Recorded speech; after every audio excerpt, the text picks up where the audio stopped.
ಶತಮಾನದ ಇತಿಹಾಸವಿರುವ ಬಂಟ್ವಾಳ ಪಾಣೆಮಂಗಳೂರು ಹಳೆಯ ಸೇತುವೆ ಮೇಲೆ ಬಿರುಕು ಕಂಡ ಹಿನ್ನೆಲೆಯಲ್ಲಿ ಘನಗಾತ್ರದ ವಾಹನಗಳ ಸಂಚಾರ ನಿಷೇಧ ಹೇರಿ ಇಲಾಖೆ ಹಾಕಲಾಗಿದ್ದ ಕಬ್ಬಿಣದ ತಡೆಗೆ ವಾಹನವೊಂದು ಡಿಕ್ಕಿ ಹೊಡೆದ ಪರಿಣಾಮ ಕೆಳಕ್ಕೆ ಬಿದ್ದ ಘಟನೆ ಶನಿವಾರ ಮುಂಜಾನೆ ಸಂಭವಿಸಿದೆ. ಶತಮಾನದ ಉಕ್ಕಿನ ಸೇತುವೆಯಾಗಿರುವ ಪಾಣೆಮಂಗಳೂರು ಬ್ರಿಡ್ಜ್ನ ಮಧ್ಯಭಾಗದಲ್ಲಿ ಸಣ್ಣದಾದ ಬಿರುಕು ಕಂಡ ಕಾರಣಕ್ಕಾಗಿ ಪ್ರಯಾಣಿಕರ ಸುರಕ್ಷತೆಯ ದೃಷ್ಟಿಯಿಂದ ಲಾರಿ ಸಹಿತ ಇತರ ಘನವಾಹನಗಳ ಸಂಚಾರ ಮಾಡದಂತೆ ಪುರಸಭೆ ಸೇತುವೆಯ ಎರಡು ಬದಿಗಳಲ್ಲಿ ಕಬ್ಬಿಣದ ಪಿಲ್ಲರ್ಗಳನ್ನು ಹಾಕಿ ಅದರ ಮೇಲೆ ಅಡ್ಡಲಾಗಿ ರಾಡ್ ಹಾಕಲಾಗಿತ್ತು.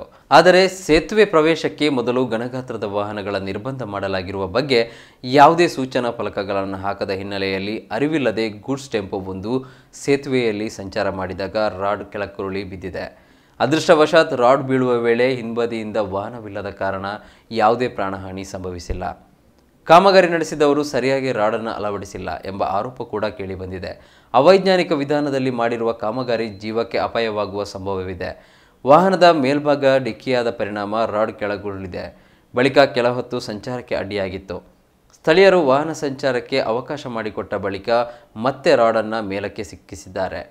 ಮತ್ತೆ ಘನಗಾತ್ರದ ವಾಹನಗಳು ಗೊತ್ತಿಲ್ಲದ ಸೇತುವೆಯಲ್ಲಿ ಸಂಚಾರ ಮಾಡಿ ಕಬ್ಬಿಣದ ರಾಡ್ ಮತ್ತೆ ಬೀಳುವ ಸ್ಥಿತಿಯಲ್ಲಿ ಇರುವುದು ಅಪಾಯಕಾರಿಯಾಗಿದೆ ಎಂದು ಸ್ಥಳೀಯರ ವಾದವಾಗಿದೆ.